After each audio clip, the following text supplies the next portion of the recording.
want to make sure that both the law enforcement officers and the youth have really an opportunity to speak to each other. And though we want you to talk about your experiences. And some of those experiences may not be positive, but we want to make sure we keep the conversation positive, meaning that we respect each other and we don't use any foul language. And that about 90% of the law enforcement contact that we have with people is initiated by someone else calling dispatch and saying, there's some youth doing something, there's a person here. 90% of the responses that we have is because someone called.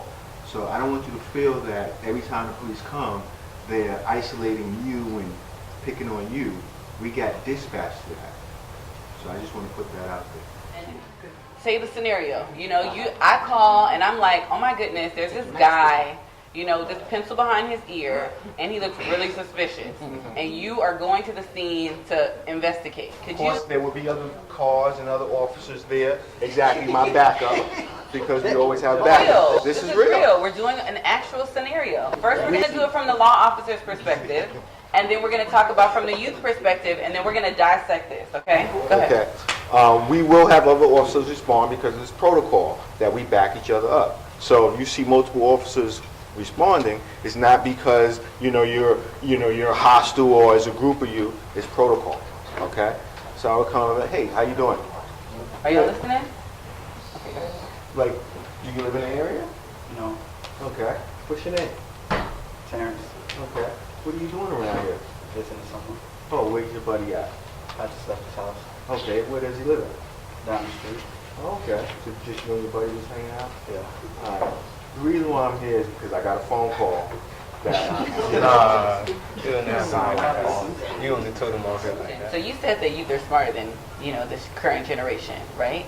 And they're doing more things and they're more active. Do you all feel that law enforcement officers understand you?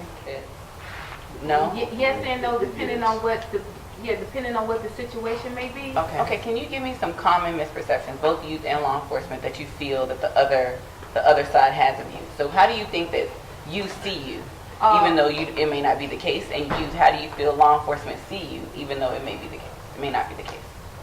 Well, I guess one scenario may be if you see a group of people just hanging out in one particular area, and as law enforcement officers, we come up and we ask them to move.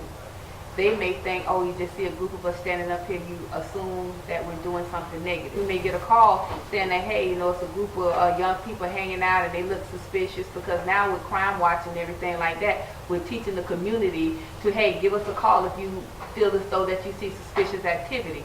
So with that, they may not be doing anything, but, we're going by maybe a call that we may have been dispatched to, and we ask them to move, and then the first thing they'll sit up and say, you all think we always doing something, make me move, and it's not like that. Our job is to make sure everyone is safe. What about you?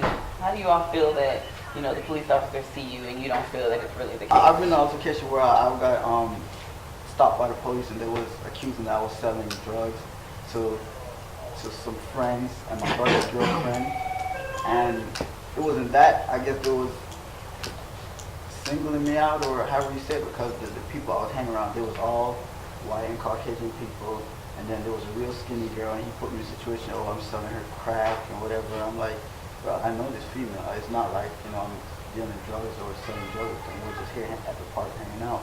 And then a different situation, when I got stabbed, the same officer came to the hospital, and it was a different, so when he didn't look at me like I was a drug dealer or anything, or I was doing anything bad, he was just there just concerned about my health or how I was doing.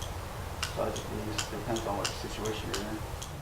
Well, hopefully in these conversations, we're both learning appreciation for both youth and law enforcement. I don't want to go back to class. I know that was But I do hope we want to do this again. Would y'all be open to doing this again?